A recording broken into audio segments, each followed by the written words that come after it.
Reka nguhe ikaze nizere ko umeze neza cyane, nizere ko kandi ugenda urushaho guhirwa n'ibyo ukora bya buri munsi. Ni Fyve-tvrwanda tugenda tugaruka amakuru abasitari, amakuru abagezweho, one of the trending stories, top stories, amakuru utasanga ahandi, ni amakuru akugeraho munota ku wundi 24 hours. So guys, ngira ngo ejo habaye ibitaramo bya Fyve-tvrwanda, ibitaramo byagenze neza cyane, ibitaramo nabonye abantu benshi cyane kabisa bishima, ariko hari byinshi bataramenya kuri Fyve-tvrwanda ni ruki. Fyve-tvrwanda donc izina rye ritangiye kumenyekana ubu biciye muri Fyve Foundation ndetse n'ibitaramo atangije. Mbibutse ko ari ibitaramo bizajya biba buri mwaka cyangwa se ngaruka mwaka, ibitaramo bizagenda byisubiramo cyane bigenda bigaruka. So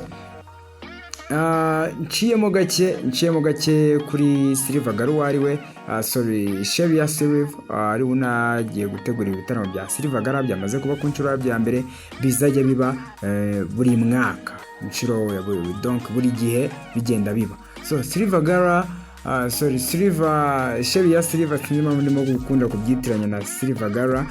Sherie ni umukobwa w'umunyarwandakazi, abantu benshi ntabwo babizi ko ari umunyarwandakazi. Kugeza amagingo afite imyaka 30 niyo amaze kuzuza. Yamaze donc hari byinshi yagiye akora ku isi, ntabwo izina rye riri mu Rwanda cyangwa i Kigali, ni ku rwego mpuzamahanga. Ni umubyinnyi kazi wabigize umwuga, yagiye performing ama platform menshi cyane, yabyinnye mu ma platform ya ba Runtown, ngira ngo wabonye ko yanaje i Kigali, ama platform ya ba Tekino Miles baki muri za 2010 na kangaho ngaho bakiri on top. Ariko cyane yamenyekanye kubera indirimbo This is America ya Gucci Bambino.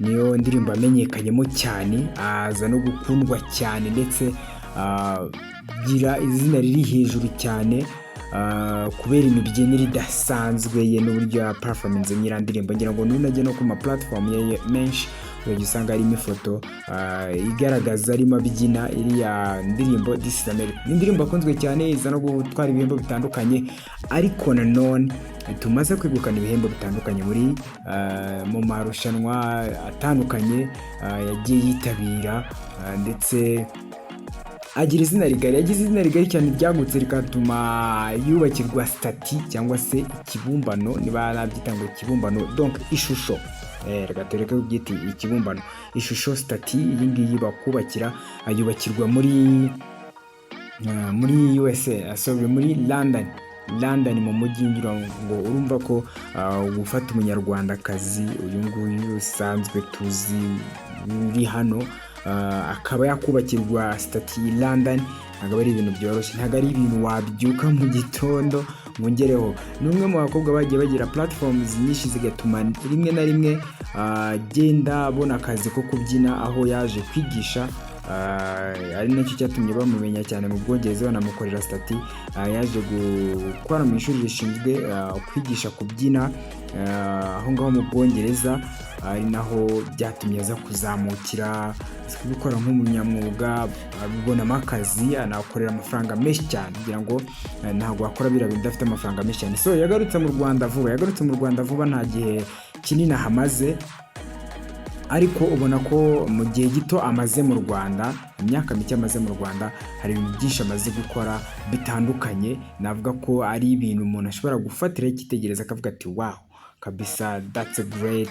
Amaze kugira ibintu byinshi akora.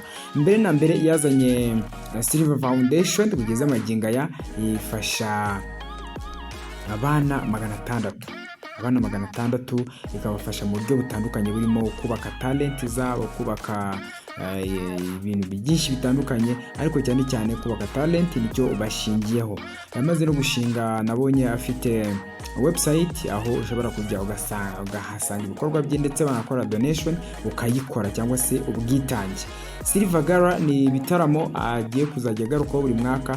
Icyo bigamije, intego yabyo nuko ari buze gufasha abana barenze abangaba, aho abantu bazagenda bitanga bitewe nuko bazajya muri talent cyangwa se abana bamaze gufasha nabo bamaze kugera, hanyuma abantu nyine bakaza bakitanga kubera ko barana abana sometime baba bava mu miryango itishoboye cyangwa se abandi ugasanga n'abana bava ku mihanda, abana bava kuri street bano basanzwe. So byumvikana ko nyine biza gutuma Sherie aza kubona ubushobozi bwo gufasha abo bana kubera ko ntabwo ari ikintu wakifasha wenyine. Abana 600 ubamenyera ubuzima, ubamenyera ishuri, ubamenyera ibyo kurya, ni abana benshi cyane. Ntabwo sinemeye ko abo bana wapfa kubifasha, ntabwo byakumvikana ko abo bana upfa kubifasha uri umwe, byakugora cyane. So ngira ngo rero abantu benshi bamumenye vuba aha, bamumenye kubera yakoze iyi Fyve-tvrwanda ndetse na Fyve-tvrwanda, ariko ni umwe mu bakobwa b'abanyabigwi. Nuza kureba uburyo abantu benshi cyane bagiye bamupostinga mu bitaramo bye. Yatumiye abantu bakomeye, yatumiye uyu Agir umwe mu baherwe cyane bakomeye banafite timu muri Amerika. Yatumiye umwe mu bakinnyi ba filime bakomeye hariya muri USA, ngira ngo ntabwo yabonetse ariko yaraje. Donc yatanze donation. Iyo connection yonyine abafite. Yatumiye umuntu washinze University, African Leadership University, ngira ngo ni imwe mu university ikomeye hano mu Rwanda. Yatumiye abantu benshi bakomeye kugeza no kuri Kamanzi Claire ahagarariye NBA cyangwa se Basket National African League. Yanakoze mu bigo bikomeye bya leta. Kamanzi Claire arazwi cyane. Ngira ngo ni kimwe mu bintu bikwereka Sherie who she is today, kubera ko connection afite. Abantu benshi agiye atumira ni abantu avuga ko atari abantu bari hasi basanzwe. Yagerageje gutumira Bruce Melody na The Ben akabahuriza hamwe bagaperformingira abakunzi babo. Ibyo birakwereka ko umuntu ugerageza kwipefera Bruce ndetse na The Ben, abo bantu biri kuvuga ati reka nzabazane bahuriye kuri stage baririmbire hamwe. Ibyo nyine birakwereka ikintu kinini cyane, ikintu kigari cyane muri industry. Birakwereka ko Sherie ari munini cyane. Ngira ngo ni twarebeye hamwe uburyo yagiye azamuka, n'ibyo yakoze, n'ibyo azakora nabyo tugenda tubibonera hamwe. Ni Fyve-tvrwanda, tugenda tugaruka ku makuru y'abasitari, amakuru bagezweho, one of the trending stories, top stories. Akabwira ngo God bless.